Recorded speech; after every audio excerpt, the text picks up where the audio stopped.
My name is John, and this all started when I was about 15 years old, growing up in Michigan. I was tending to my parents' horses among our other animals. Then all of a sudden something unusual caught my eye on the main road. I got out to the road and there was a huge footprint. Then I saw another one on the other side of the road, so whatever it was, it must have had a stride of 8 or 9 feet.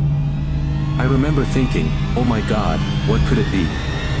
I followed the footprints and was able to see a trail of footprints going all the way back into the woods.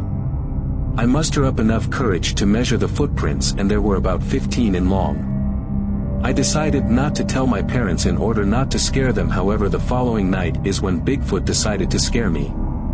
It was late and I was trying to go to sleep. I will never forget this.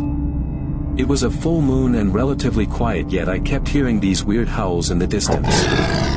I lay there in bed listening. I could hear it coming closer, but I still couldn't see it. The more I lay there, the more excited I got, as I thought that I was seeing something. Then I saw it. A large shadowy figure stood over my bed with his eyes glowing in the moonlight. I felt my heart race faster and faster as it was so close, and he looked like he was staring at me. I didn't want to believe it was Bigfoot, but I thought it was too much of a coincidence, so I decided to go outside and take a look around. I went out to the front of my house and was looking at the trees, and I could see the moon shining brightly, and I saw something moving very close to my house. I stood there for a moment and I watched as it walked towards the back of my house and disappeared behind a tree. My heart started racing and I was scared as hell. I was trying to figure out what to do, so I decided to walk inside the house. As soon as I entered the door, I heard it again. Howling. This time it sounded closer than before, and I knew it was Bigfoot because of the howls. The next morning I was awake. I didn't have any idea if it had gone away or not.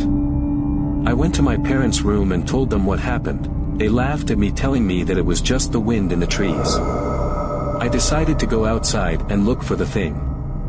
I got dressed and I went outside and I looked around. I couldn't see anything, so I turned to go back into the house when I saw it. It was in the same spot I was looking at before. I was terrified and I ran to the house. When I came inside, my mom asked me what was wrong. She asked if I had seen a Bigfoot, and I said yes, and then she laughed at me. She told me that it was just some kind of animal and that it was probably a bear. The next day I told my dad about it, and he said that it was probably some kids playing around in the woods. Oddly enough, I never saw it again. But I didn't believe them. I've heard stories of Bigfoot, but until this incident, I never really believed any of them.